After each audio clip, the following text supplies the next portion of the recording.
TJR, And this is Robert Kinsler. and welcome to another episode of our top 100 songs of all time. Today, we're going to talk about number 66 through 75 songs each. And for those of you who have never seen one of these before, I will reiterate as always, this top 100 songs is our own separate personal lists. These are selected by stream of consciousness, and this list has nothing to do with historical significance, social significance, nothing to do with it. It's just whatever our personal preference tells us. And we invite you, of course, as always, to share your 66 through 70 in the comments if you feel inclined to do so. Okay. So, Robert, thanks so much for joining, and I'll let you start off with your number 66. What have you got for us?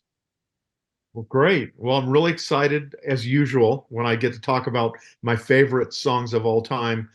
My number 66 is Wind of Change by Scorpions. Now, this power ballad had to land on my list, TJ. It just had to. It's not just because the single has sold an estimated 14 million copies and truly is one of the best-selling singles of all time. This is kind of personal for me. As a young student in the early 1980s, I was an exchange student in Germany, and I went to both West Germany and East Germany. Wow. So I really relate to what Scorpions are singing about here. West Germany at that time was a land of freedom, economic prosperity. When I went over to East Berlin for the day, I got a day visa.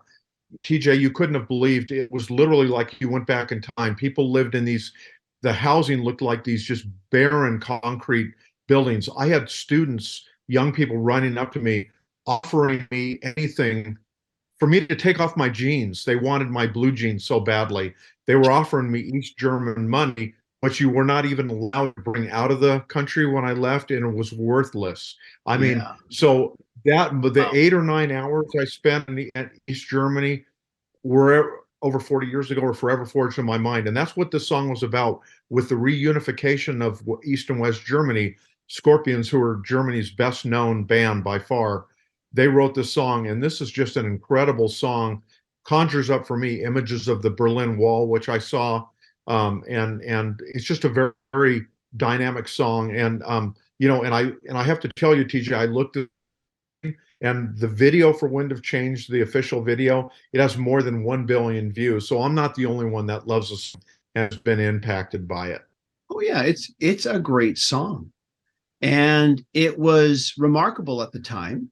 I mean, Scorpions are a great band. Lots of great rockers, But here, coming from them, was a very poignant observation of a moment in history. And, they're a German Exactly. band, of course, so they were well qualified to talk about it. Nothing against the rest of the Scorpions catalog. Great rock, but it was a really poignant song from them at the time. It still is.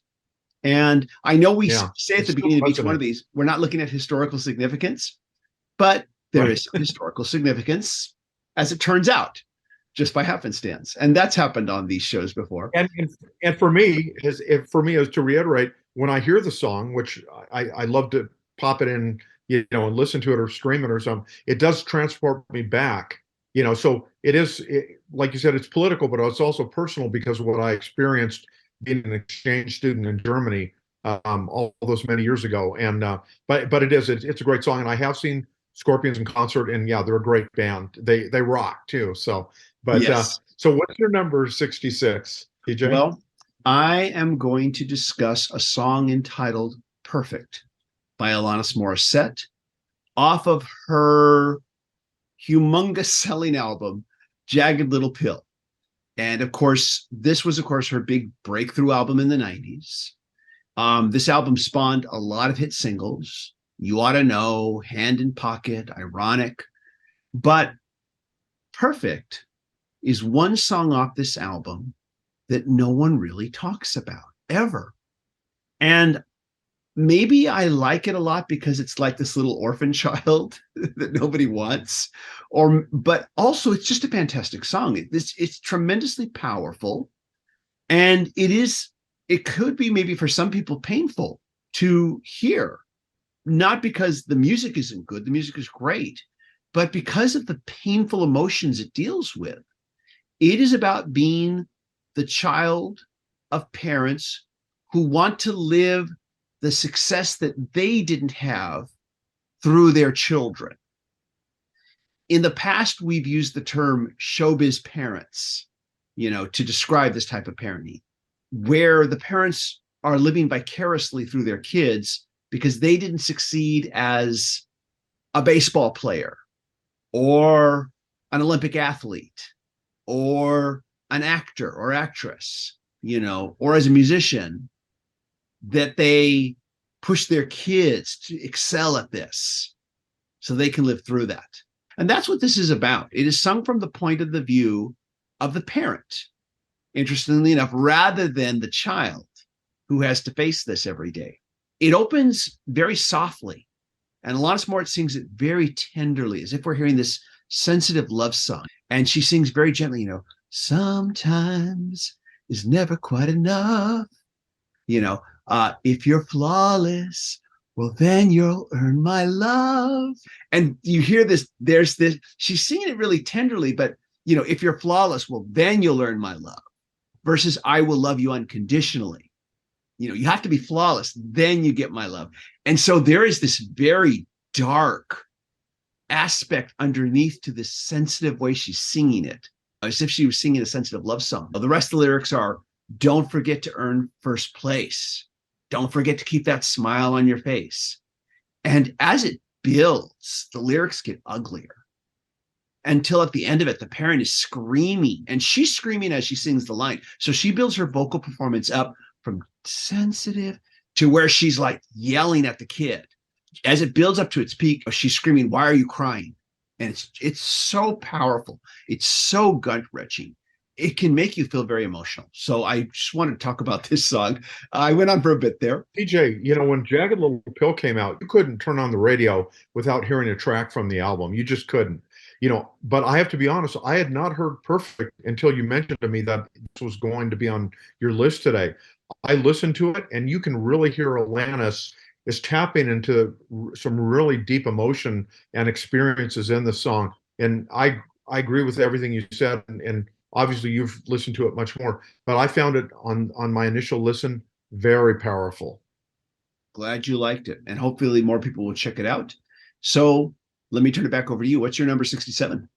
So 67 for me is, maybe this is a guilty pleasure song, but mine is Come Again by the Damn Yankees. Now, for people that don't know, the Damn Yankees were a rock and roll supergroup that was formed in 1989, and it featured Tommy Shaw Sticks, Jack Blades of Night Ranger, Ted Nugent, great lead guitarist, and drummer Michael Cardellone, who wasn't famous at that time, but he went on to become the touring drummer for Lynyrd Skynyrd. And although they're best known for their top 40 hits, High Enough and Where Are You Going Now, I think Come Again is flat out their best song. It starts out as this really beautiful ballad, and then it artfully grows into a melodic rocker. And the two things that really seal the deal for me are Tommy Shaw's lead vocals are incredible, and I just love Ted Nugent's guitar playing on this song. It's just explosive, very melodic, and really kind of enhances the song. But it's funny. This is one of those songs that just ever so often I have to play it. Just love it. I, of course, remember listening to this album back in the day, and I hadn't thought about it in a while. So I went back and I re-listened to it again.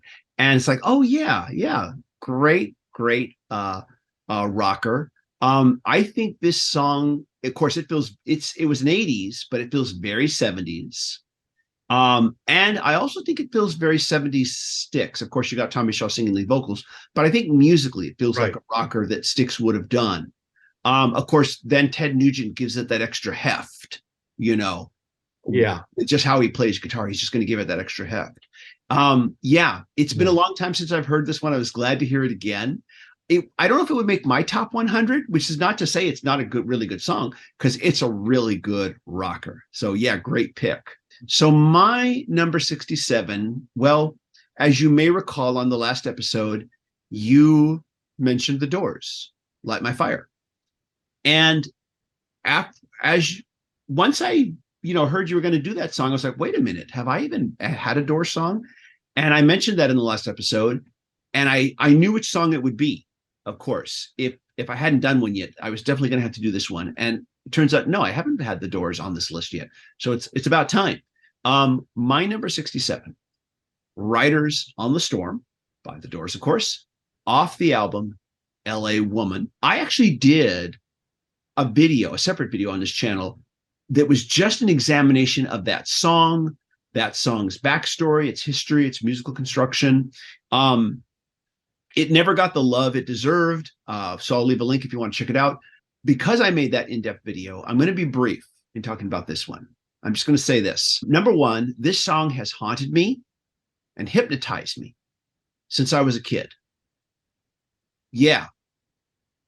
This is one of those songs I could put on endless repeat sometimes and listen to it over and over again without getting tired of it. For the rest, check out that video. I'm going to stay brief. What do you have to? Let me hear your thoughts. Well, I think I know. TJ, but let me hear. We're both big Doors fans, and you're right.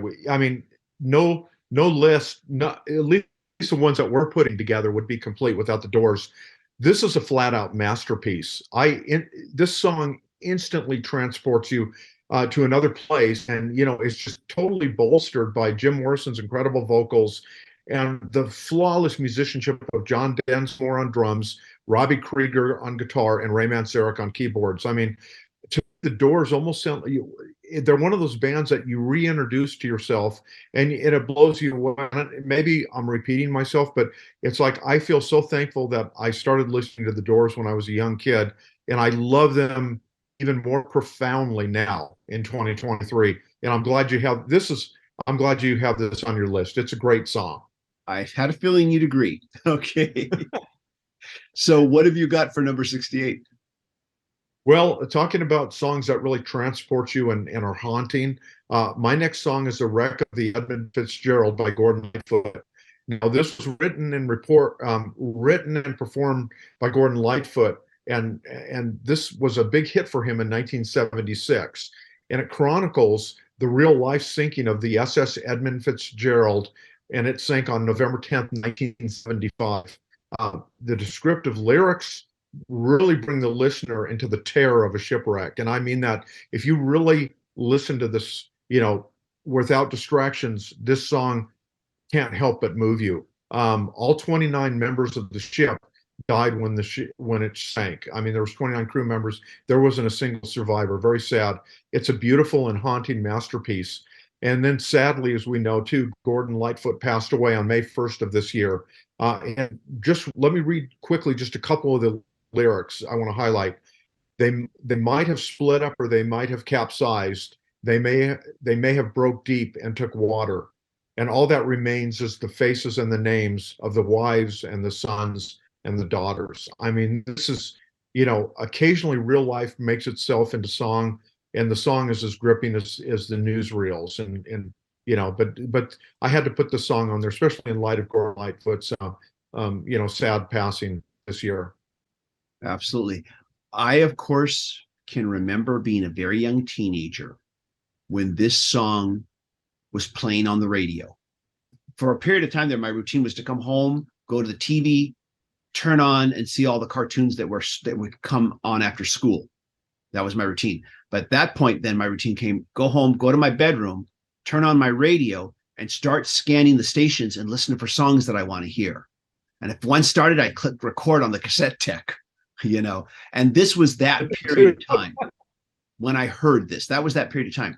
It was a time of great discovery. And I remember I was very entranced by this song and the story it was telling. And it was one of my first experiences with listening to a song in this style, this very classic storytelling style that goes back far beyond the history of popular music. You said that so eloquently, TJ. I don't really have a lot to add, but yeah, I agree with you. Yeah, and if anyone out there hasn't heard this song, give it a careful listen. Yeah. It's worthy of your time and your Go attention. check it It's a out. great song, and it might turn people on to Gordon Lightfoot. He was a special talent, and it's sad that we lost him this year. I'll go ahead and I'll do my number 68 here, which is Don't Follow by Alice in Chains, from the EP Jar of Flies. This particular track I'll describe as being a real breakaway from the band's usual dark, heavy sound, showcasing a more acoustic and introspective side. The song features melancholic atmosphere with gentle acoustic guitar chords and somber lyrics. And the acoustic guitar is also highlighted by some very melancholic sounding harmonica, which I believe is Lane Staley doing that. I could be wrong. A lot of Alice in Chains' sound comes from the fact that you have two vocalists in the band, and that when they sing together, they create this completely unique third voice when the two of them sing together.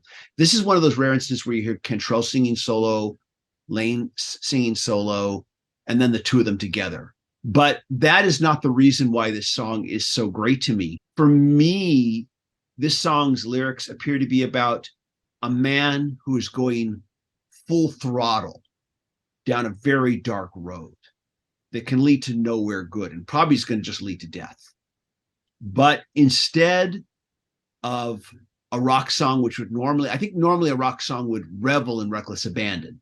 But in this song, our main character is engulfed in fear over a path that basically he can't avoid, and is telling everyone he knows, everyone he's ever cared about, say goodbye and don't follow. And it's so sad. It's one of the saddest songs I've ever heard. It just obliterates me every time I hear it. Wow. TJ, I was not familiar with the song, but I'll tell you, on a first listen, it is beautiful, and it has really nice harmonica work, which you acknowledge, and I really like that, and just really compelling vocals from both the vocalists. It's very raw and honest, and I like the fact that it's not overproduced, and I really appreciate the deep emotion. I think it's a good choice. Like I said, it's a song I had not heard, and I'm glad you highlighted it here today. Gladly. So what is your number 69? My 69 is an old song, but it's a song that probably many people will not know, at least maybe the initial recording by the original artist, and that's I Saw the Light by Hank Williams. This is on its surface, it's a simple country gospel song, but it has a really undeniable melody and, and Americana harmonies that really proclaim, Hank Williams' faith in a magical way.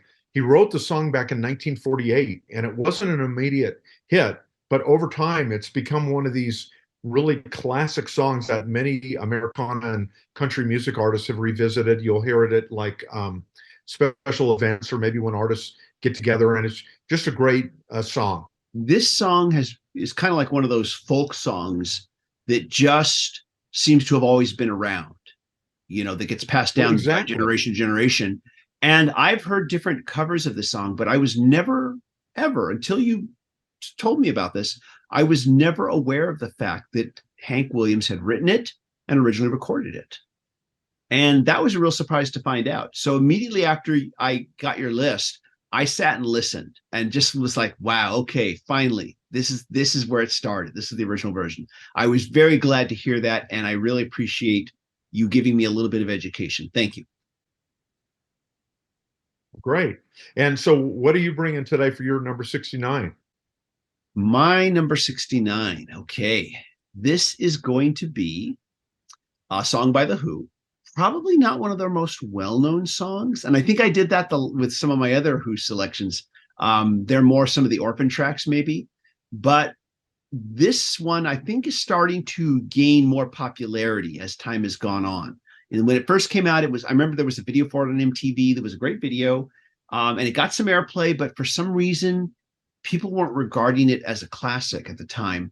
I think now more people are regarding this one as a classic, and I'll go ahead and stop the suspense here. Everybody's going, would you get to the name of it? Eminence Front by The Who, off their final album, well, second to last album, if you want to be technical, entitled It's Hard. Perhaps the last truly great song by The Who before their breakup. Eminence Front opens with a looped electronic drum and synth riff that is in sync with the emerging new wave music of the time. But musically, and as a contrast to all that, lead guitarist Pete Townsend, bassist John Entwistle, and drummer Kenny Jones, and second guitarist Roger Daltrey lay down their best funk rock joint that they've ever done for this track. They're also musically confident during the performance of the song that they keep that opening riff, this really funky opening riff, going for roughly 2 minutes before we hear any opening vocals. Wow. And during this time, Pete Townsend gives a great opening guitar solo, and of course he handles the lead vocals on this one. And so Roger Daltrey, I don't know if he did it in the studio, but live he would play second guitar because there was a little lick that had to keep playing over the rhythm, and Townsend, of course, couldn't do that by himself. So Daltrey would play guitar on that track live. Maybe Townsend played it all in the studio. I don't know. But I like to think that Roger was there getting down in the studio with that one. That's just the way I like to think about it. So the song is very funky. It's very danceable. And yet there is a sense of darkness and disillusionment to the song as well. And that's all expressed in the lyrics, which is, I describe it as a cynical look at the emptiness and superficiality of fame and what was at the time, how we looked at social status during that time, and how we all sometimes pay too much attention to outward appearances. And so there's a real serious side to this song, even though you can dance to it. And that is my number 69.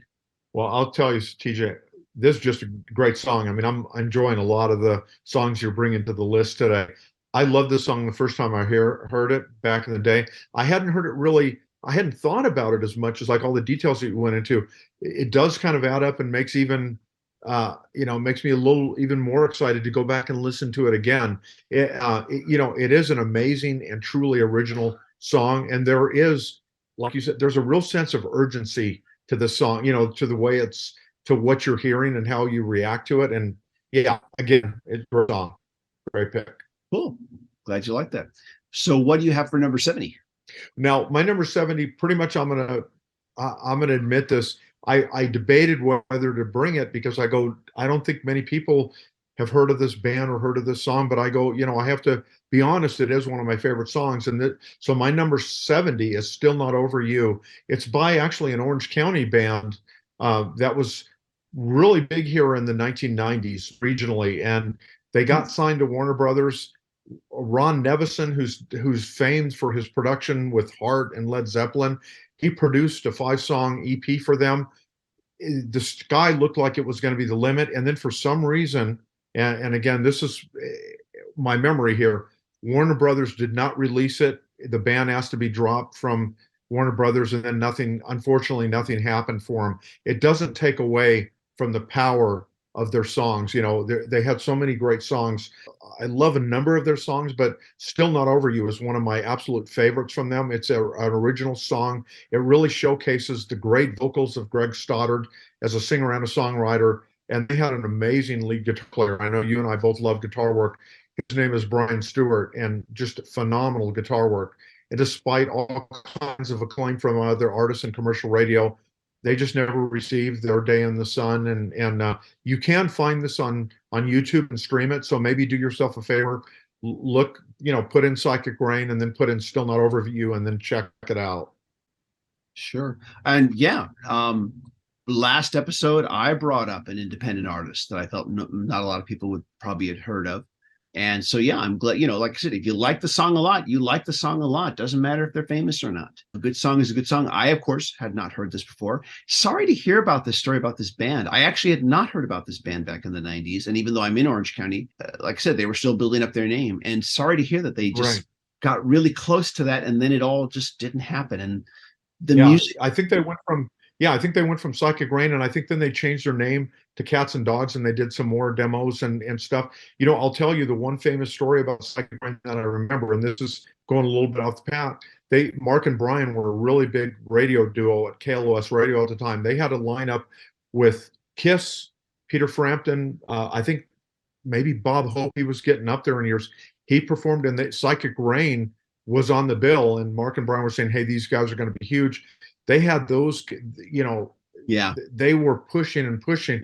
The sky, they looked like they had it. They had the good looks, the great music, they had the great image, all that stuff. But as we know, there's no guarantee, especially in the music business. The music business is so full of stories like that of great artists Yeah. who didn't quite get there, or they got there, but their albums just didn't go anywhere.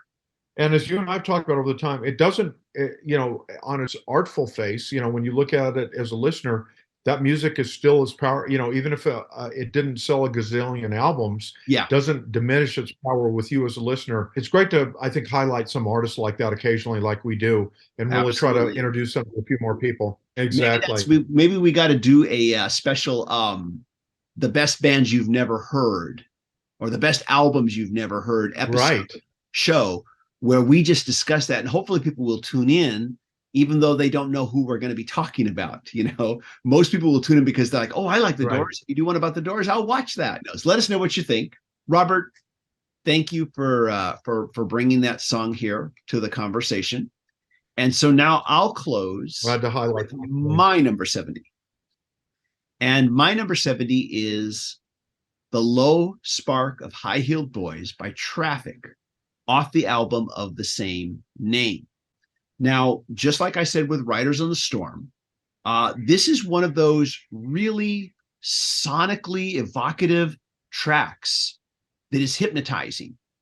And just like with Riders on the Storm, there are days where I could put that on infinite shuffle and let it play over and over and over again before I'm like, okay, I'm ready to move on. It is hypnotizing. It has one of the longest fade-ins I've ever heard. I've heard songs with long fade-ins, but this one is particularly long, and it takes a while. You know, you sometimes you have to really turn up your stereo so you can hear that first one that comes in because it's so low, and it wants to create this effect.